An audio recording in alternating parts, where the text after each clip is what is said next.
செங்கோட்டையன் ஒரு பக்கம், TTV Dinakaran, OPS, அப்புறம் விஜய் வந்து இதெல்லாம் ஒரு அணியாக சேர்றதா வந்து ஊடகங்களில் பேசுகிறாங்க. உண்மைதானா?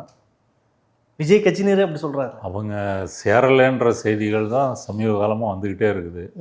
இப்போ டிடிவி தினகரன் நாங்கள் வந்து என்டிஏவில் வந்து இல்லை, எந்த அரசியல் கூட்டணின்றது டிசம்பரில் அறிவிப்போம் அப்படின்னு சொல்லிட்டாரு. விஜய் கட்சியினரே சொல்கிறாங்க. அதுவும் அதிகாரப்பூர்வமாக இன்னும் ஆப் த கேமராவில் அப்படி வந்து சொல்கிறாங்க. ஓபிஎஸை பொறுத்த வரைக்கும் அவர் என்னெல்லாம் இறங்கி வர முடியுமோ பண்ணி பார்த்துட்டாரு. எடப்பாடி சேர்க்கிறதா இல்லை.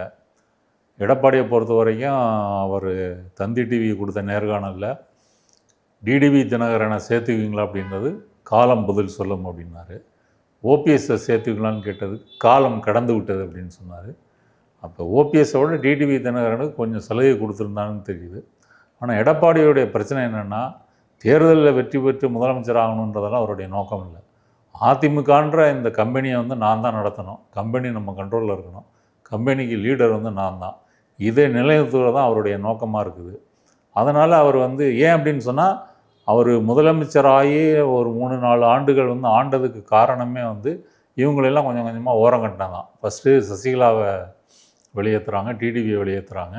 அப்புறம் 21 தேர்தலுக்கு பிறகு வந்து ஓபிஎஸ் எல்லாம் அவர் நீக்கிறார். இப்படி அவர் வந்து இது கட்சியை வந்து கைப்பற்றி கொண்டதுனால மீண்டும் அவர்கள் சேர்ந்து விட்டாங்கன்னா இது வந்து தான் கையை விட்டு மீறி போயிடும் அப்படின்னு வந்து நினைக்கிறாரு.